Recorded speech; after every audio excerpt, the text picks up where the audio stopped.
Баршаңызға қайырлы күн, есімім Алтынай. Бүгін сіздермен Инстаграмда хит болып жүрген тағам түрінің рецептісімен бөлісейін деп отырмын. Ол үшін міндетті түрде видеоны соңына дейін қарап, каналыма тіркеліп, жанындағы қоңырау белгісін басып қойыңыздар.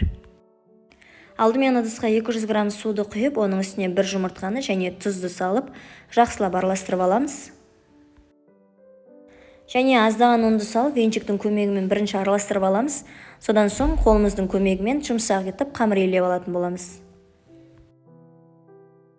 Дайын болған қамырды пакетке салып 10-15 минутқа тындырып қоямыз. Содан соң салмасына кірісеміз.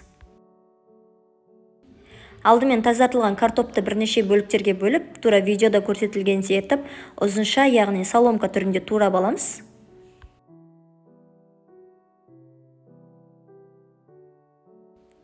Барлығын жақсылап турап алғаннан кейін бір ыдысқа орналастырамыз. Туралуына да жақсылап мән беріңіздер. Содан соң пиязды да тура видеода көрсетілгендей етіп, майдалап жіңішкелеп турап аламыз. Картоп пен пиязды бір ыдысқа орналастырған екен, оның үстіне қара бұрыш, қызыл бұрыш, тұзды салып, дәмдеуіштерді қалауыңызша салсаңыз да болады. Барлығын жақсылап араластырып аламыз. Қамырымыздың да июі қанды. Оны 3 бөлікке бөліп алдым. Тура мантының қамыры сияқты жұқа етіп жайып аламыз.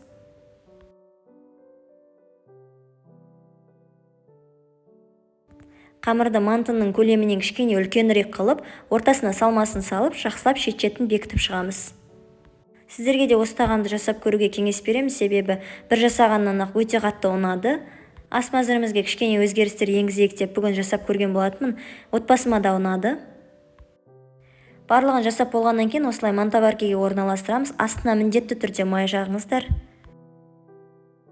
Қамыры қатты болып шықпас үшін кішкене бетіне де осылай май жақтым.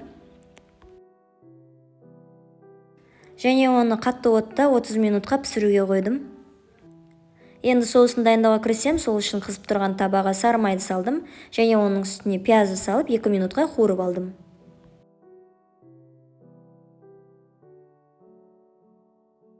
Оның үстіне томатты және теркадан өткізілген 2 помидорды салып кішкене тағы қуырдым.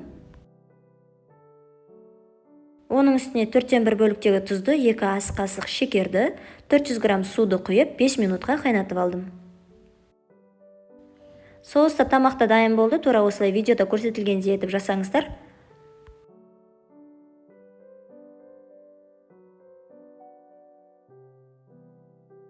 Осылай жасағаннан кейін бетін жақсылап жауып, жылы нәрсемен орап, 10-15 минутқа қойып қоямыз.